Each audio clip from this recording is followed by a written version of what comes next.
एक पल पहले ही उस महिला का भयानक कार एक्सीडेंट हुआ था। सबको लगा कि अब उसकी मौत तय है, लेकिन अगले ही पल वह पानी से बाहर निकल आई और तैरते तैरते किनारे तक पहुंच गई। किनारे पहुंचते ही उसके मन में सबसे पहला ख्याल अपने 3 बेटों का आया, इसलिए वह सीधे घर की तरफ चल पड़ी। उसे बिल्कुल अंदाजा नहीं था कि 20 साल बीत चुके हैं। उसके बेटों ने अपनी माँ को कभी भुलाया नहीं था, इसलिए उन्होंने पुराने घर को भी वैसा ही छोड़ दिया था जैसा वह था। इसी वजह से उस औरत को यह एहसास ही नहीं हुआ कि वह समय में 20 साल आगे आ चुकी है। इत्तेफाक से रास्ते में उसकी टक्कर उसी घर की तरफ लौट रहे उसके सबसे बड़े बेटे से हो गई। उस बड़े बेटे का नाम आरव मल्होत्रा था, जो अब मल्होत्रा ग्रुप का प्रेसिडेंट बन चुका था। आरव को लगा कि यह महिला उसके छोटे भाई द्वारा घर लाई गई कोई गर्लफ्रेंड है। गुस्से में वह उस पर हमला करने के लिए आगे बढ़ा, लेकिन महिला ने तुरंत पलटवार किया और आरव को जमीन पर गिरा दिया। उसने सख्ती से उससे पूछा कि क्या उसने उसके बच्चों को कहीं छिपा दिया है। गुस्से में आरव ने अपना परिचय देते हुए कहा कि वह मल्होत्रा ग्रुप का प्रेसिडेंट आरव मल्होत्रा है। जब महिला ने उसका नाम सुना और उसके फोन की स्क्रीन पर साल 2025 देखा, तब उसे अचानक एहसास हुआ कि वह 20 साल आगे आ चुकी है।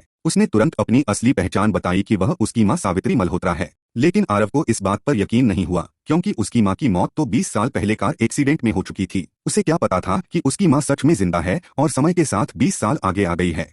जब बेटे को यकीन नहीं हुआ तो मां ने एक ऐसा राज बताया जो सिर्फ वही दोनों जानते थे। आरव का मन डगमगाने लगा, लेकिन फिर भी उसने पूरी तरह भरोसा नहीं किया और डीएनए टेस्ट कराने का फैसला किया। मां ने कहा कि अगर टेस्ट होगा तो उसके बाकी 2 बेटे रोहन और करण को भी बुलाया जाए।